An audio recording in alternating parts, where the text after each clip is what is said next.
There's a moment after a breakup when silence feels louder than ever. You're alone, maybe sitting on your bed or on a couch with a glass of wine in your hand, and your mind swings from hope to heartbreak. One moment you're thinking, this is good, this is my chance to find someone who truly sees me, values me, loves me the way I deserve. You imagine new beginnings, laughter, intimacy, someone better. And for a fleeting second, you believe that freedom tastes sweet. But then it hits that heavy wave, and suddenly you're sobbing, not crying, sobbing, the kind that shakes your chest. You tell yourself this person was your soulmate, that you lost something once in a lifetime, that no one else will ever get you the same way. You stare at the ceiling or the floor, replaying every moment, trying to find the second it all went wrong. Maybe you are that woman right now, or maybe you've been her. Either way, this is for you. I'm Dr. Alyona Prikhidko. I'm a researcher and a therapist, and for the last several decades, I've been working with emotion regulation, trauma, and personality disorders, helping people all over the world heal their wounds. So on my channel, I discuss various topics related to psychology, healing, emotion regulation. Stay with me, subscribe, and share if you find this useful. Why we suffer after a breakup. Breakups hurt, not just emotionally, but physically. fMRI studies show that the brain processes emotional rejection in the same neural circuits as physical pain. That's why your chest tightens, your stomach knots, and you feel like you're withdrawing from a drug because, well, in many ways you are.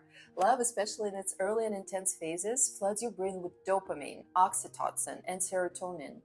When that love is taken away, your brain goes into withdrawal. But the suffering is layered. You're not just mourning the person, you're mourning your attachment to them, your imagined future, and the version of yourself that existed in their presence.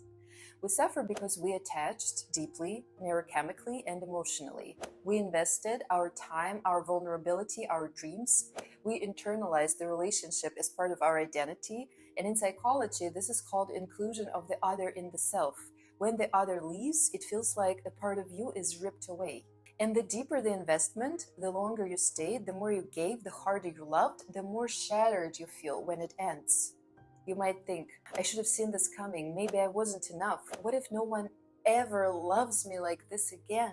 These are cognitive distortions, automatic negative thoughts, common in grief, normal in heartbreak, but not truth. If you can't stop thinking about them, it's not because you're weak. It's because of how attachment and loss affect the brain. Your mind is trying to make sense of the rupture.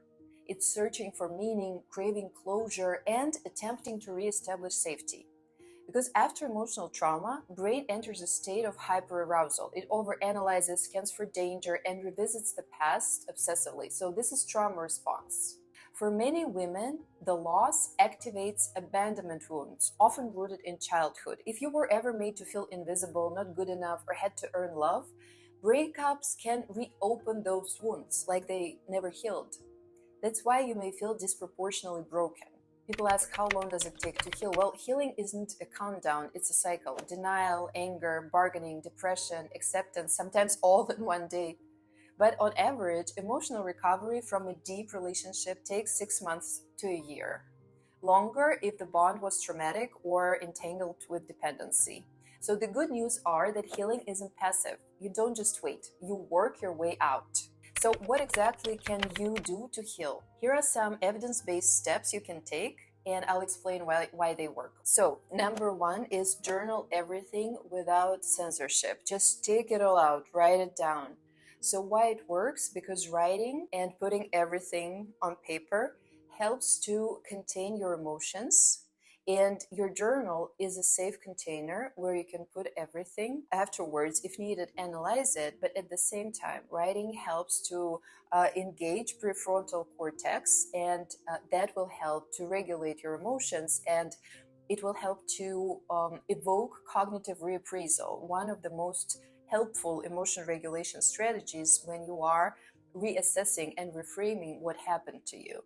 Number two, set a no contact rule. 30, 60 days minimum. Delete the number, mute them, no stalking, no just one message. So why it works? Because no contact interrupts the reinforcement loop. Every message, every like reactivates neural pathways, that are tied to this relationship. So you need to rewire. Number 3, move your body. Walk, dance, lift weights, swim, just move. So why it works? Because exercise reduces cortisol and increases endorphins. It helps discharge trauma that is stored in the body and rebuild emotion regulation. Number 4, create self-connection ritual.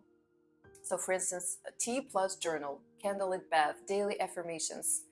Why it works? Because self-attunement restores your internal secure base, the emotional safety you once tried to find in another person. And you can watch my short on interoceptive awareness. It will help. Number 5, write a goodbye letter. Say everything, then destroy it. Don't send it. So why it works? It provides closure without needing their cooperation. It shifts you from powerlessness to an agency, a key part in trauma recovery, your agency. And 6, reclaim your time and space. You can rearrange furniture, get new bed sheets, throw away all reminders. So why it works? Because environment and emotions are linked. Physical changes cue psychological shifts and create room for new associations. Then invest in new joy. So for instance, a class, a trip, a book club, something new, something that is only yours, purely yours. So why it works? Because novelty activates brain's reward system. It combats depressive symptoms and builds neural flexibility, trait linked to resistance. Then seek safe connection. Therapy, support group, trusted friends. Why it works? Because core regulation, soothing through another person, is a biological need. Healing accelerates when you're seen and not judged. Letting go doesn't mean it wasn't real. It means you are ready to return to yourself. You did not lose the one. You lost a chapter that was meant to teach you. What if, reframe it, it's not the end of your love story. It's the beginning of the new one. One where the main character is you and you'll meet someone who worked on themselves as you did. Put your hand over your heart and whisper, I'm healing. I am growing. I will love again, starting with me. And that's a love story worth fighting for.